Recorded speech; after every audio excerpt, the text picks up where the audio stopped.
Hey guys, and we are back again. So for another car content tayo today. Right now we are driving the LGT, the Legacy GT wagon.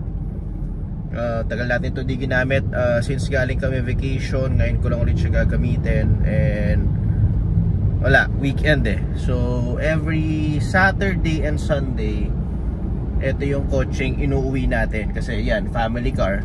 As you can see, nandyan yung Recaro na car seat ng anak ko, si Blair. So Saturday ngayon, tanghali, bago tayo umuwi from work, pagas muna tayo. Make sure may enough gas yung kotse bago tayo mag-errands for the weekend, diba? And then siguro car wash. Ayan. So medyo madumi siya, hindi lang halata sa camera. Well, lahat naman super dirty, pero ano, maraming alikabok. Kasi parang almost lagpas 1 week siya nakapark eh sa car shop. So and then gas. So yan yung gas ngayon. So alam naman natin itong Legacy hindi naman tumatipid sa gas eh. Medyo malakas to sa gas. So kulang yan for the weekend. So papagas tayo. And then later, pagbalik sa shop, pag may time tayo, siguro washing, car wash. Pero normally, papakita ko sa inyo kung paano ako mag car wash. Car wash tamad. So syempre diba, medyo ano tayo, we advise people to wash your car properly. Pero some cases, pag medyo tinatamad ka talaga, papakitaan ko kayo ng mabilisang car wash na contactless. So yung kotse naman natin kasi is na car wash na to sa Park and Fly nung nagbakasyon kami. So malinis siya, wala siyang muds, wala siyang putik, wala siyang any dirt. It's just ayan, meron lang akong bird poop sa glass, pero kaya naman ng pressure washer yan. Interior malinis naman, na vacuum naman to na maayos before nung pinaka-car wash natin. So it's just yung labas lang, tanggal alikabok lang ba. So yun, gagawin natin, tanggal alikabok. Papakita ko sa inyo mamaya yung paglinis natin ng contactless. Contactless meaning soap and pressure washer nang hindi na natin siya kukuskusin. So we will let the soap and water do the work para matanggal yung mga nakadikit na alikabok sa kanya. But for now, pagas muna tayo. Okay, so dito tayo ngayon sa Petron. Shout out Petron. So syempre Blaze tayo, Blaze.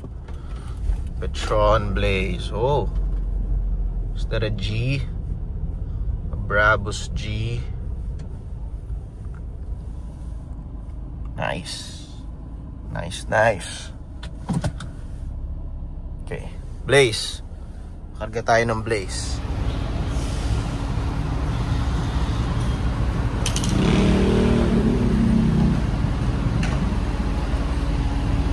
So ito yung kotse ngayon. Hindi naman siya masyado madumi.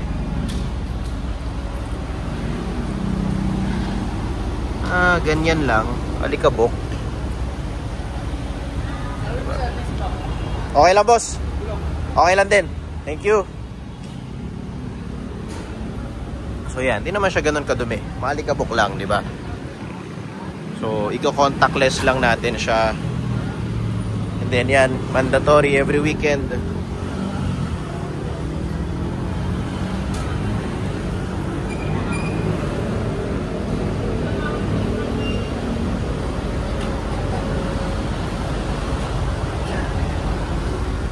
Ay, nasa magkano kaya?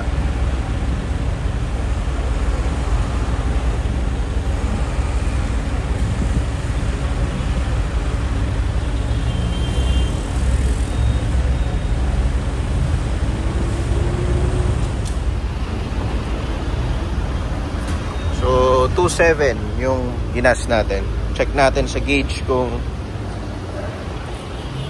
saan umabot. Yan o, yung mga paa ng pusa. Linisin natin yan. Okay, so pwede na. Hindi pa siya full tank, as in full tank automatic, pero ox na yan. Okay, so balik tayo ng car shop. and then linis tayo ng auto. Okay, so nandito na tayo sa wash bay, and then meron tayong power washer, and then pang foam ng soap. So ganda nang gagawin natin, ifo-foam natin siya ng soap, let it drip, and then pressure washer. Let's go.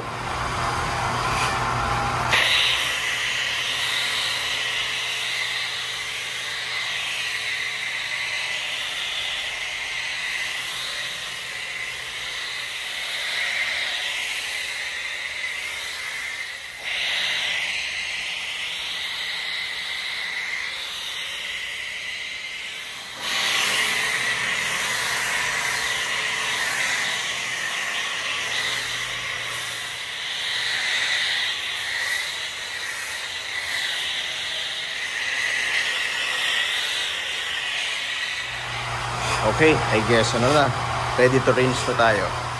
So, pressure washer.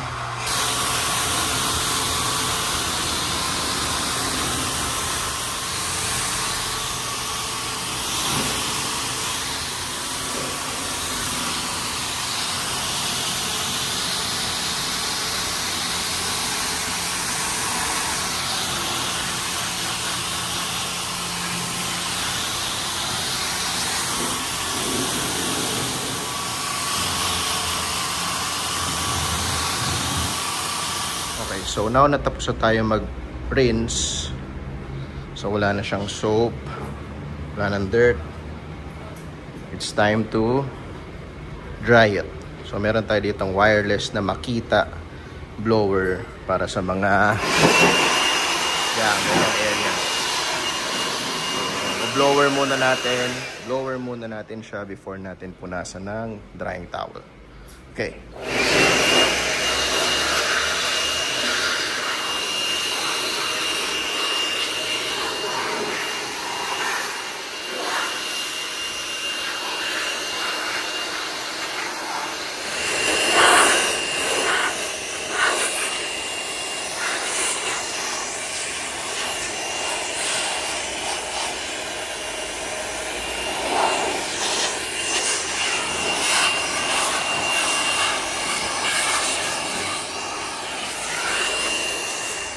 Ayan, so tapos na natin i-wash yung Legacy.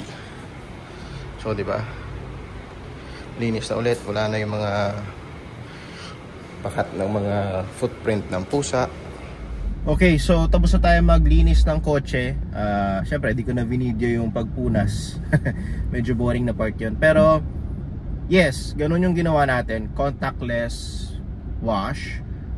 Bali, if mapansin nyo sa video, binabad muna natin yung kotse sa foam, sa sabon, para i-lift niya yung dirt, yung alikabok, and then tsaka mo siya lalagyan ng pressure washer na tubig para tanggalin yung sabon kasama yung mga dumi.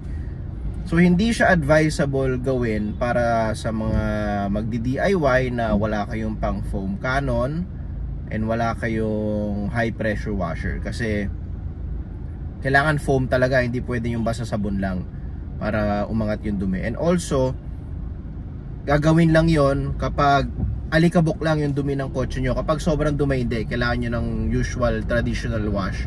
Pero kung alikabok lang yung meron sa kotse nyo, pwede na yan para sa mabilisang car wash. And technically, hindi naman siya dapat maka-scratch. Kasi hindi mo nga siya pinunasan, hindi mo nga siya kinontak. And mag-ingat na lang kayo sa pag-dry ng kotse. Make sure na ma-pressure wash nyo siya maigi, and then mababad nyo siya na maigi sa sabon, para pag punas nyo siya pag-dry is walang maiwang mga dumi or alikabok dun sa drying towel nyo na pag punas nyo pwede mag-scratch, di ba? So yun lang yung activity natin this weekend. Yung pagprepara ng kotse na gagamitin every weekend, di ba? So linis, paggas, ganyan. So yan, shinare ko lang sa inyo yung routine ko na quick wash, mabilisan. Pero again, not advisable. Do it at your own risk. It's just minsan tinatamad lang talaga tayo, and minsan nagkukuripot lang talaga tayo gumaso sa mga car wash, di ba? So yun lang. Okay? Cheers! Subscribe na kayo. Bye-bye.